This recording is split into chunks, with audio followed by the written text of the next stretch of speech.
Hi దోస్తులు, నమస్తే. ఇప్పుడే నేను ఫేస్బుక్లో ఒక వీడియో చూశాను, ఒక రీల్ చూశాను. ఆళ్ళగడ్డ చౌరస్తాలో YS Rajasekhara Reddy, doctor YS Rajasekhara Reddy గారి విగ్రహం పైన ఎవరు గుండెగుండు టీడీపీ కార్యకర్తలు వైఎస్ రాజశేఖర రెడ్డి గారి విగ్రహం పైన నల్ల రంగు మొత్తం పూశారు. విగ్రహం పైన రంగులు పూస్తే ఏమొస్తుందిరా? మీకు బతుకులు మారుతాయా? లేకపోతే మీకు పైసలు వస్తాయా?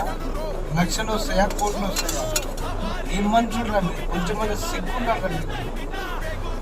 అతను చేసిన ఎన్నో పుణ్యాలు ఉన్నాయిరా. డాక్టర్ వైఎస్ రాజశేఖర రెడ్డి గారు చేసిన లాభాలు, పుణ్యాలు, ఎన్నో పథకాలు, ఎన్నో కొన్ని వేల మంది బాగుపడుతున్నారా ఆయన తీసుకొచ్చిన పథకాల మీద.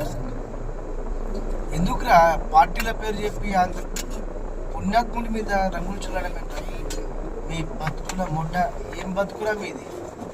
అదారా మీరు చేసేది? అదే మీ నాన్న మీదనో మీ అమ్మ మీదనో పోస్తే ఎలా ఉంటుందిరా మీకు? కొంచెం సిగ్గు తెచ్చుకుంటారా? సిగ్గుతో సాగుంటారా మీరు? అంత మంచి మహనీయుడి పైన మీరు అంత నల్ల రంగు చల్లడం ఇది కరెక్టేనా మీకు? ఈ సమాజానికి ఏం మెసేజ్ ఇస్తున్నారా మీరు? కొంచెం సిగ్గుండాలి మీకు. ఫాల్తు ముండడుకులారా.